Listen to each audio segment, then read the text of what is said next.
Ponnappa, Adjutant General of the Indian Army. The format we'll follow is the Additional Secretary will make a brief presentation at the beginning. This will be followed by certain statements from each of the three services on certain issues, especially concerning the recruitment process, followed by which I will open the floor for questions. The whole press conference will be between 35 to 40 minutes, so I'll request each of the journalists to kindly restrict to one question and a short one as at that. And you can ask in any language which you feel comfortable with. With that, I'll request the Additional Secretary to make a brief presentation. Jai Hind, gentlemen and lady. सबसे पहले मैं आपको एक छोटी सी तरीके से आपको विस्तार में बताऊंगा कि ये अग्निपथ स्कीम कब, क्यों, कैसे, आज किस स्टेज के ऊपर पहुंची है। ये अनाउंसमेंट ये अनाउंसमेंट 14 जून को हुई थी। 14 जून को दो महत्वपूर्ण चीजों की अनाउंसमेंट हुई। एक 10.5 लाख जॉब्स गवर्नमेंट के लिए, और दूसरी अनाउंसमेंट अग्निपथ स्कीम की, जहां पे केवल 46,000 वैकेंसीज थी। बट किसी वजह से ये पूरी दौड़ 14 तारीख से इन 46,000 वैकेंसीज की तरफ चली गई, और उसमें आप लोगों का योगदान काफी है। Go next. ये रिफॉर्म क्यों आया? ये रिफॉर्म लॉन्ग पेंडिंग था। सबसे ऊपर वाली आप स्टेटमेंट देखिए, ये स्टेटमेंट आज की नहीं है, ये 1989 की स्टेटमेंट है। 1989 में ये काम शुरू हुआ था। हमारी तमन्ना थी कि ये काम शुरू हो, बट उसकी और भी कई सारी पहलू थे। वो चाहता था कि ऑफिसर की एज कम हो, कमांडिंग ऑफिसर की एज कम हो, टीथ टू टेल रेशियो कम हो, तो एक एक करके ये काम शुरू करा गया। कमांडिंग ऑफिसर की एज कम करी गई, जो हमारी टीथ टू टेल रेशियो है वो कम करी गई। उसके बाद कारगिल रिव्यू कमेटी के अंदर अरुण सिंह कमेटी ने बोला एक सीडीएस का गठन होना चाहिए, वो काम हुआ। अब उसी चीज को आगे ले जाते हुए हमने जो नेक्स्ट रिफॉर्म था वो था कि किसी तरीके से जो एज हमारी 32 साल है, ये देखिए ये बता रहा है 30 साल 1989, आज ये 32 साल पहुंच गई है। 32 साल को किस तरीके से 26 साल ला सके, ऐसा क्यों? हमारे को यूथफुल प्रोफाइल चाहिए। ये क्यों चाहिए? बिकॉज आप सबको मालूम है 2030 के अंदर हमारे देश के अंदर 50% पीपल 25 साल की उम्र से कम होंगे। क्या ये अच्छा लगता है कि देश की सेना जो रक्षा कर रही है दे आर 32 ईयर्स? ये हमारा सिर्फ एक ही मुद्दा है कि हम किसी तरीके से यंग हो जाए। इसको स्टडी करा गया पिछले 2 साल, एंड ये सीरियस वर्क। पहले तीनों चीफ जनरल रावत मिलके एंड कई लोगों से इसके बारे में डिस्कशन करी कि क्या क्या तरीके हैं, इसकी परसेंटेजेस कैसे करें। उसके अलावा हमने स्टडी करी बाहर के देशों की स्टडी, तकरीबन सारे देश हमने स्टडी करे। सब देशों के अंदर देखा गया उम्र 26, 27, 28। नंबर 2, भर्ती होने के तरीके कितने किस्म के हैं? कम से कम 3 से 4 तरीके हैं भर्ती होने के लिए, एंड सब के अंदर जब वो बाहर निकलना चाहते हैं वो जा सकते हैं। कितने साल में जा सकते हैं? 2 साल, 3 साल, 4 साल। सो मल्टीपल एंट्री एवेन्यूज हैं, मल्टीपल एग्जिट एवेन्यूज हैं, एंड वो बाहर जाके क्या कर रहे हैं? वही चुनौतियां हैं जो हमारे नौजवानों को चुनौतियां हैं बाहर जाने की। इसके बारे में मैं आपको बात करूंगा। देखिए हमें चाहिए क्या? यूथ। यूथ हम सबको मालूम है वो रिस्क ज्यादा लेता है, उसके अंदर जुनून ज्यादा है, जज्बा ज्यादा है। इस जुनून जज्बा को कैप्चर करना जरूरी है, बट ये जुनून जज्बे के साथ में हमें होश की भी जरूरत है।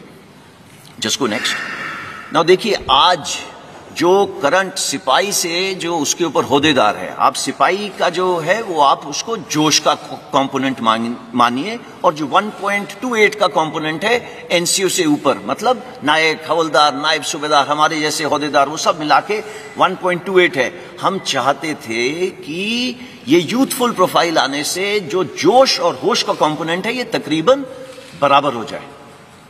एंड इससे होगा क्या? Ideal mix youthfulness and experience का। अगेन गोइंग बैक, जोश और होश का एक्सपीरियंस तकरीबन बराबर हो जाएगा। Go next. सी आज देश के अंदर आपको मालूम है कि फौज की कितनी रिटायरमेंट्स हैं, ये आप सबको मालूम है। फौज के अंदर, आर्मी के अंदर तकरीबन 45,000 से 60,000, नेवी के अंदर तकरीबन 2,500 से 3,500, एयरफोर्स के अंदर सिमिलर नंबर, वो सिर्फ 5,000 हो जाता है। हाउएवर, जो आपको पता होना चाहिए, ये नंबर्स हैं जो हमारे प्रीमेच्योर रिटायरमेंट ले रहे हैं। प्रीमेच्योर रिटायरमेंट का मतलब क्या है? प्रीमेच्योर रिटायरमेंट का मतलब ये है कि अगर मैंने इस फौज के अंदर 25 साल 30 साल, मैं अभी 59 ईयर्स का हो गया हूं, 60 में मैंने रिटायर करना है, वो मेरी पूरी एज सर्विस की है। बट इतने तादाद में लोग हैं, इंडियन आर्मी में तकरीबन 14,000, इंडियन नेवी में तकरीबन 3,000, एयरफोर्स में तकरीबन 500 से 600। ये लोग आज भी बाहर जा रहे हैं। इनकी उम्र क्या है? 35, 36, 38 ऐसी उम्र है। ये लोग सब जा रहे हैं। आज तक हमने किसी ने भी कोशिश नहीं की बोलने की ब्रदर ये बाहर जाके क्या काम कर रहे हैं। ओके, एंड आप इन तीनों को ऐड करो, ये 15,000 16,000 तो वैसे ही बन गए। जब हम लोग बात कर रहे हैं 40-46 हजार की 4.5 साल के बाद, तो आप इसको थोड़ा सा अपने दिमाग में रखना, इसके बारे में दोबारा चर्चा करेंगे। वो नेक्स्ट सी कमिंग, बिफोर मैं पे एंड अलाउंसेस पे आता हूं, उससे पहले मैं बात करता हूं ट्रेनिंग की। सी, आज का युवक हमारे से अच्छा है। हमारे से पहले वाला युवक, करेक्शन, हमारे से भूतपूर्व सैनिक हमसे खराब नहीं थे, बट हमारी खुराक ज्यादा अच्छी है, उनकी खुराक हमारे से कम थी। आगे आने वाला जो युवक है, उसकी खुराक भी अच्छी है, उसकी पढ़ाई भी अच्छी है, वो एक टेक्नोलॉजी के साथ अडेप्ट है, वो पैदा हुआ है मोबाइल फोन के साथ, उसको पता है मोबाइल फोन का क्या है। और तो वो कल को जो ड्रोन वॉरफेयर हो, जो आप आज देख रहे हैं टीवी के ऊपर, एक टैंक चल रहा है, टैंक को टैंक नहीं लड़ रहा, टैंक को एक ड्रोन लड़ रहा है। तो आगे आने वाली जो लड़ाई है वो अलग किस्म की होगी, टेक्नोलॉजिकली सैवी होगी। अगर वो टेक्नोलॉजिकली सैवी होगी तो उसके लिए अलग किस्म के लोग चाहिए। और वो कौन सा किस्म है? हमारा यूथ, भारत का नौजवान। ये भारत का नौजवान क्योंकि टेक्नोलॉजी के अडेप्ट है, वो पैदा हुआ है एक ये मोबाइल के साथ खेलता हुआ, कंप्यूटर के साथ खेलता हुआ, और वो आता कहां से है? गांव से। हमारी इनटेक 70% विलेज से। नाउ अगर हमारी विलेज से 70% इनटेक है, तो हमारे को जो सॉल्यूशंस बनानी है उनको मद्देनजर रख के बनानी है, ना कि जो अर्बन एरिया के लोग हैं। सो अगर इन 70% को देखा जाए तो वो कहां से आ रहे हैं? गांव से। उसके पास है क्या वहां पे? खेत या कोई छोटा मोटा व्यवसाय। वो उसकी क्लास या उम्र कितनी होगी? वो पढ़ा होगा तकरीबन 17.5 साल की उम्र होगी और पढ़ा होगा 10वीं साल। मेजर इनटेक, ये जो 70% बोल रहा हूं, ये सारी इनटेक हमारी उस किस्म की है जो सोल्जर आपके लिए जाके आगे देश की रक्षा करता है, ये वो सोल्जर है जो 10वीं क्लास पास है। 12वीं क्लास के हम ले सकते थे, बट सी हमारा काम थोड़ा जोखिम का है। एंड आप देखते हैं जब भी युद्ध हुए हैं कितनी, चाहे ऑप पवन हो, उसके बाद ऑप पराक्रम हो, चाहे कारगिल वॉर हो, चाहे गलवान हो, आपकी भी आंखें भर जाती होंगी और आपका दिल पिघल जाता होगा जब आप देखते हैं बॉडीज नीचे आते हुए। तो ये काम थोड़ा अलग किस्म का है। तो आप इस काम को मद्देनजर रखते हुए हमने देखा कि इसकी उम्र 17.5 एक एंड पे, दूसरे एंड पे 21। इसमें कोई तब्दीली नहीं है। ये पहले भी वही थी और आज भी वही है।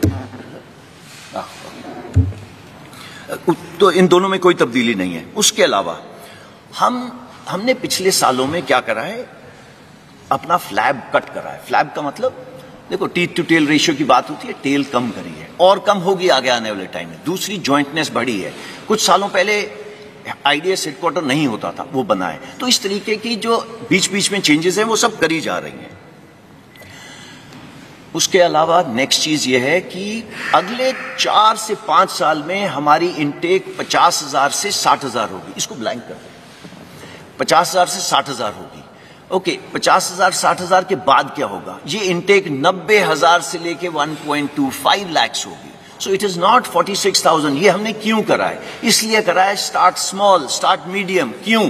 सो दैट हमें भी इस स्कीम को चलाने के बाद सीखने को मिले कि इसमें दिक्कतें क्या हैं। हमें इंफ्रास्ट्रक्चर जो है ट्रेनिंग के लिए उसको बढ़ाना पड़ेगा। वो बढ़ाने के लिए बटन दबा के तो होगा नहीं, उसके टेंडर जाएंगे, उसका ये होगा वो होगा, उसको 3-4 साल लगेंगे। सो दैट हम अपनी ट्रेनिंग कैपेसिटीज जो फौज की तकरीबन 60,000 के करीब है, उसको बिल्डअप करके इस पॉपुलेशन को लेने के लिए जो 1.25 लाख होगी, इसके लिए तैयार हूं।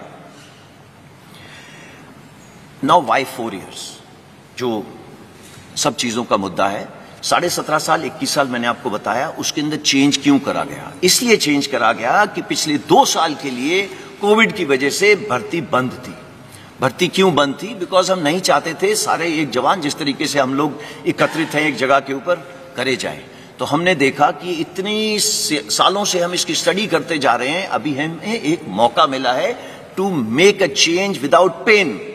तो अगर ये चेंज विदाउट पेन हमने करना था, इससे अच्छा मौका नहीं था करने का। इस पे स्टडीज चल रही थी, मैंने आपको बताया, Kargil review committee, group of ministers report, ये सब स्टडी करते जा रहे थे, बट हमें मौका नहीं मिल रहा था कि ये कब करा जाए, because it was a transformative reform.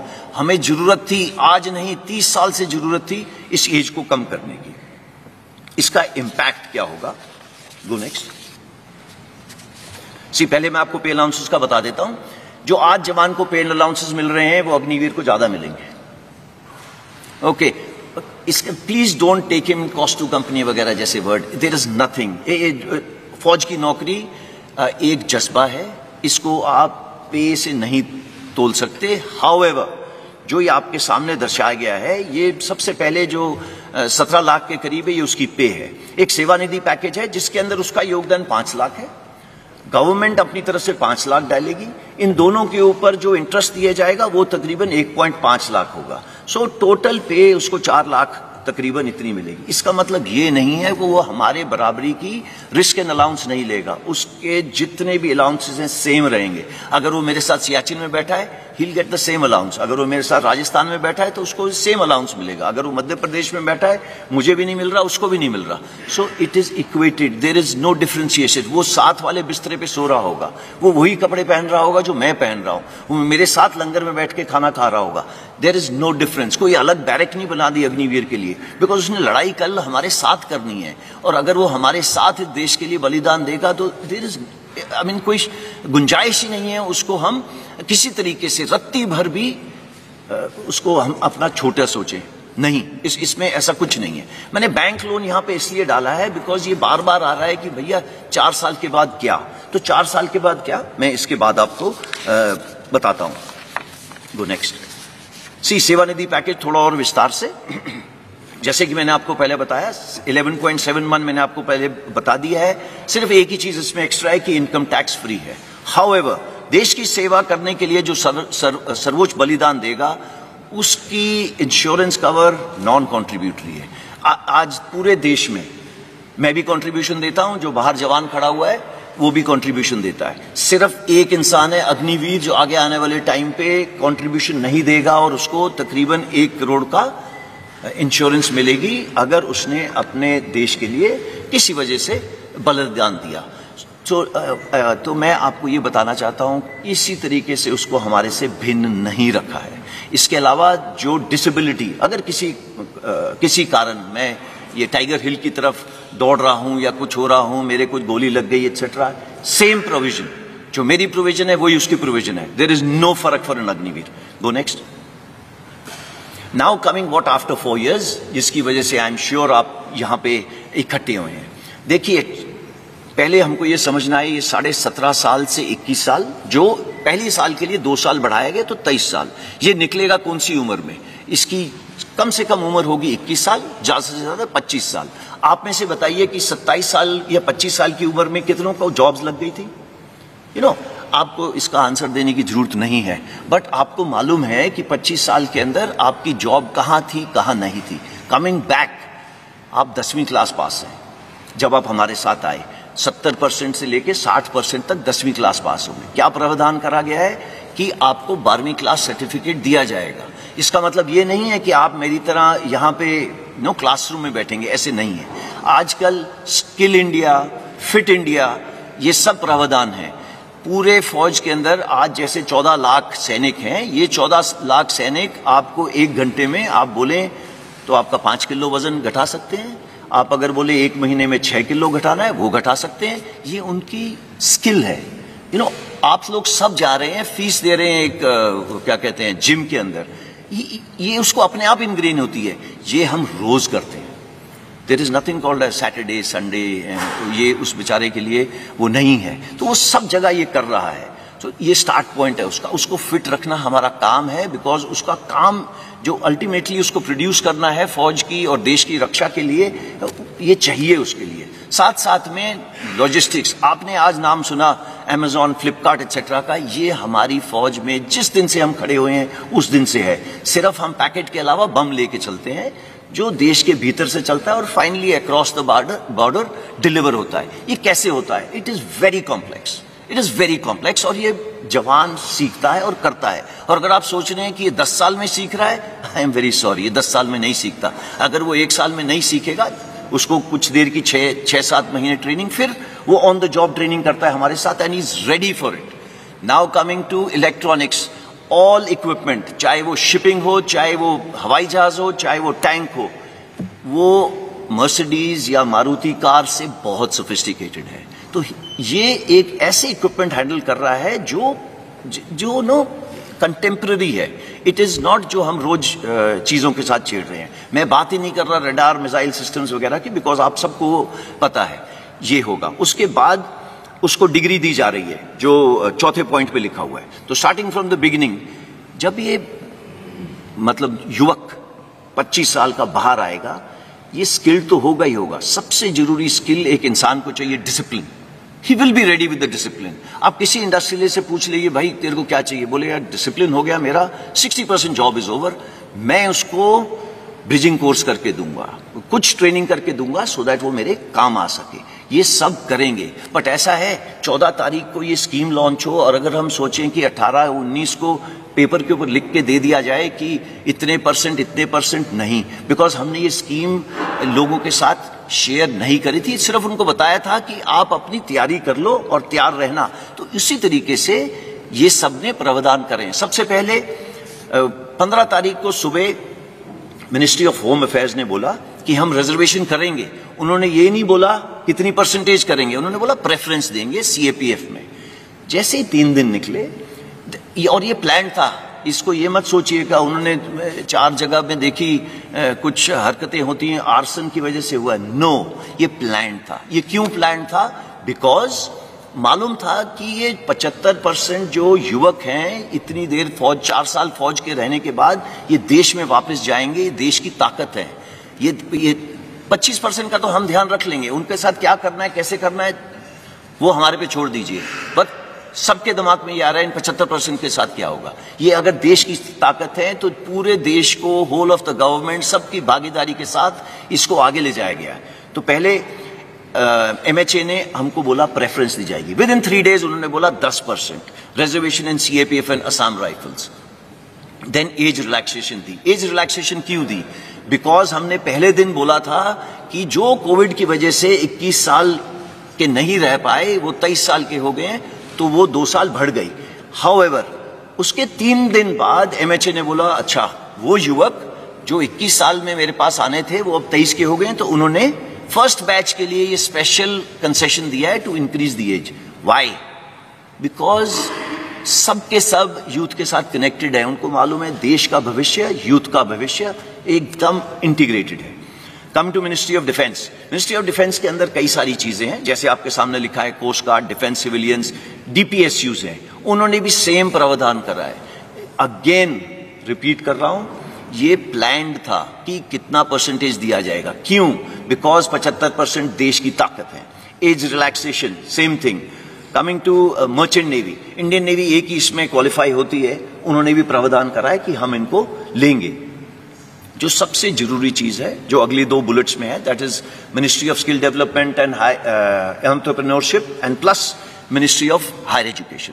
इन्होंने बोला मैं 12वीं क्लास करवा के दूंगा आपको, और इसका मतलब है कि they will get a proper skill certificate which will be governed, not that मैं जो अपने वो लेटर पैड पे साइन करके देता हूं to whomsoever it may concern. No, it is a proper government of India certificate जो रिकग्नाइज करा जाएगा जब आप बाहर जाएंगे। पहले उसकी स्किल्स कैप्चर करी जाएंगी, जिसके ऊपर काम शुरू हो गया है, और 1 महीने के अंदर ये पता चल जाएगा कि भैया इसकी ये स्किल्स हैं, चाहे वो नेवी का हो, चाहे वो एयरफोर्स का, चाहे वो आर्मी का।